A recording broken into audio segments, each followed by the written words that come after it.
Let's talk about China and Iran, the strategic partners, where one side keeps saying, "I've got your back," and the other quietly replies, "From over there." As U.S. forces build up again in the Gulf and Washington openly threatens strikes on Iran, you might expect Beijing to roar in outrage for its partner. Instead, on 24 February 2026, China's foreign ministry delivered this very zen statement. "We hope various parties will exercise restraint and resolve differences through dialogue." So what's going on? Is China betraying Iran or just being smart?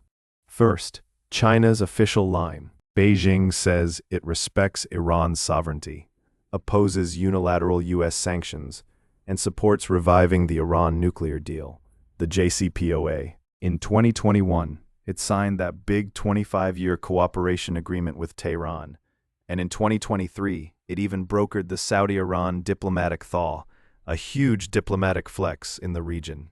In that context, calling for restraint and dialogue is China's brand. No to U.S. strikes, yes to negotiations, and please, everyone stop disrupting oil flows and shipping lanes that China depends on. But here's the counterpoint. For all the talk of ironclad friendship, Beijing has been extremely careful not to bleed for Iran. When the U.S. reimposed sanctions in 2018, China loudly criticized Washington, and then quietly cut imports of Iranian oil, especially through big state companies that didn't want to lose access to the U.S. dollar system. The 25-year deal, announced with fanfare, implemented at a crawl. Even in security terms, China's record is cautious. It sends a few warships for anti-piracy and escorts in the Gulf of Aden, talks about collective security architecture, but never offers Iran what Tehran really wants: a hard security guarantee against U.S. attack.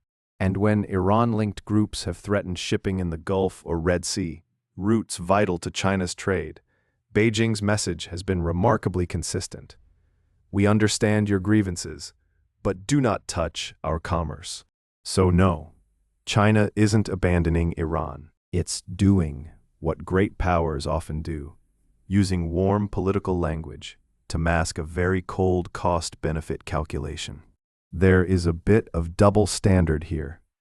Beijing attacks U.S. alliances as Cold War blocs, yet happily enjoys the stabilizing effect of U.S. naval power that keeps oil and goods flowing. It frames itself as the defender of smaller states, but when things get hot, its main contribution is usually a carefully worded press conference.